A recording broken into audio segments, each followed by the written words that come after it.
இப்போ நம்ம பார்க்க போகிறது மார்க் சாஃப்ட்வேரில் எப்படி நம்ம ஒரு லெட்ஜர் கிரியேட் பண்ணுறது அப்படின்றத நம்ம பார்க்க போகிறோம். இப்போ லெட்ஜர்னு வர்றப்ப பார்த்தீங்கன்னா பார்ட்டி லெட்ஜர் அவங்க சப்ளையராக இருக்கலாம், நம்ம சப்ளை பண்ணுற சப்ளையராக இருக்கலாம், இல்லாட்டி நம்மளுடைய கஸ்டமராக இருக்கலாம், நம்மளோட பர்ச்சேஸ் பண்ணுற ஒரு கஸ்டமராக இருக்கலாம்.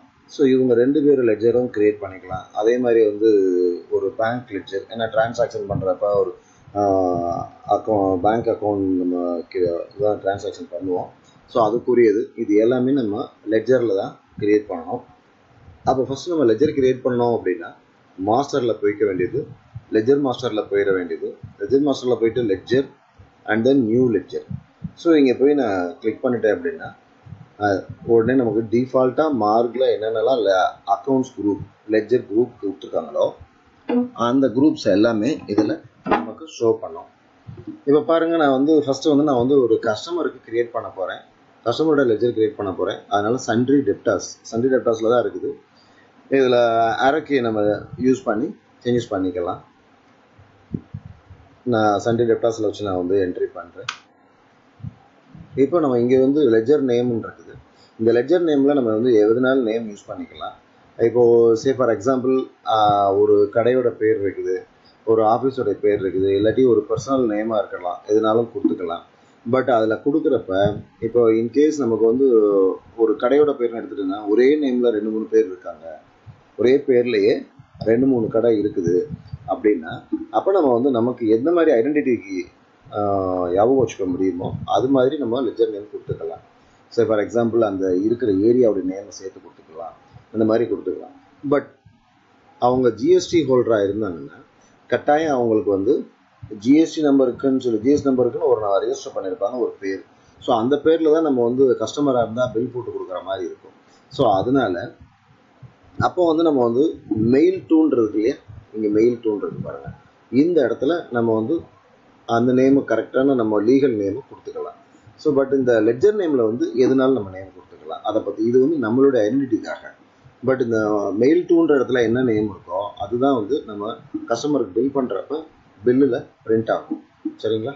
இப்போ நான் வந்து இப்போ ஏபிசி ட்ரேடர்ஸ்ன்னு நான் வச்சுக்கிறேன், ஏபிசி ட்ரேடர்ஸ்ன்னு வச்சுக்கிறேன். இதனுடைய ஸ்டேஷன் நேம் வந்து இது ஆல்ரெடி இருக்குன்னு நினைக்கிறேன். ஸோ அதனால் அந்த ஏபிசி நேம்ன்றதை எடுத்துக்கல. இப்போ நான் வந்து 1ன்னு கொடுக்குறேன். இப்போ வந்துருச்சு மதுரை. ஸ்டேஷன் நேம்ன்றது வந்து நம்ம ஸ்டேஷன் நேம் வந்து மதுரைன்ற சிட்டி நேம் வச்சுக்கலாம், இல்லாட்டி அந்த இடத்துல ஒரு ஏரியா பேர் வச்சுக்கலாம். இது எப்படினாலும் நம்ம கொடுத்துக்கலாம். சரிங்களா? இப்போ அதில் வந்து அவங்களுடைய பேலன்சிங் மெத்தட், அவங்க வந்து ரூபா பேமெண்ட் கொடுக்குறாங்க. இப்போ கஸ்டமருக்கு நம்ம பில் பண்ணிடுறோம், அவங்க ஒரு பேமெண்ட் கொடுக்குறாங்க, அதை வந்து பில் பை பில்லை நம்ம வந்து அவங்களுடைய பெண்டிங்கில் வந்து வர வச்சுட்டே வர மாதிரி இருக்கும். ஸோ அதனால தான் பில் பை பில்லு. இதில் இன்னும் 2-3 மெத்தட் இருக்குது. பட் பில் பை பில் தான் வந்து யூஸ்வலாக எல்லோரும் இப்போ யூஸ் பண்ணக்கூடியது. ஸோ அதனால் அதிலே அப்படியே வச்சுட்டு என்ட்ரு பண்ணிடுங்க. ஒரு ஏற்கனவே ஏதாவது ஒரு பேலன்ஸ் பெண்டிங் தர வேண்டியது இருக்குது, நமக்கு கொடுக்க வேண்டியது பேலன்ஸ் அமௌண்ட் இருக்குன்னா அதை இங்கே என்ட்ரு பண்ணிக்கலாம். சரிங்களா? இங்கே பாருங்கள், அங்கே ஏபிசி 1 ட்ரேடர்ஸ்ன்னு நம்ம கொடுத்துருந்தோம். அதே மாதிரி ஏபிசி 1 ட்ரேடர்ஸ்னு இங்கே எடுத்துக்குது. இல்லை எனக்கு வந்து இங்கே வர வேண்டியது வந்து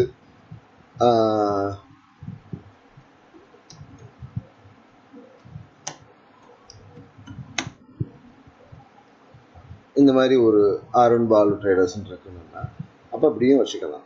சரிங்களா? இதில் ஃபுல் டீட்டெயில் அட்ரஸ் சரிங்களா இதே வரும்.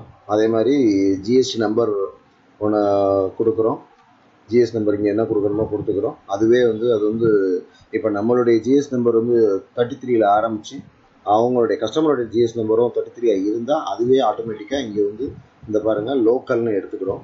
இல்லை வேரி ஆச்சு அப்படின்னா அதை வந்து ஐஜிஎஸ்டி அதர் ஸ்டேட் சேல்ஸ்ன்னு சொல்லி எடுத்துக்கிறோம் இந்த கஸ்டமருக்கு நம்ம பில் பண்ணோம்னாவே. சரிங்களா? ஓகே. இப்போ நான் அப்படியே என்ட்ரி பண்ணிட்டே வரேன், என்ட்ரிக்கு ப்ரெஸ் பண்ணிட்டே வரேன். கடைசி வரைக்கும் என்ட்ரி. இதில் நீங்கள் மற்றதெல்லாம் எதுவும் மேண்டேட்ரியாக கொடுக்கணுன்ற தேவையில்லை. இந்த ஐடி பேன் நம்பர்ன்றதெல்லாம் வந்து நமக்கு வந்து அங்கே நம்ம ஜிஎஸ் நம்பர் கொடுத்தோம்னா அதுவே அதிலேருந்து பிரித்து எடுத்துக்கிறோம். சரிங்களா? ஓகே. இப்போ நான் கொடுத்துட்டே வரேன், என்ட்ரு பண்ணிடுறேன், சேவ் ஆயிடுச்சு. இப்போது அந்த ஏபிசி 1 ட்ரேடர்ஸ் அவங்களுக்கு இத்தனை டீட்டெயில்ஸு இவ்வளோ டீட்டெயில்ஸும் செட் ஆஃப் டீட்டெயில்ஸும் மேனேஜ் பண்ணலாம்.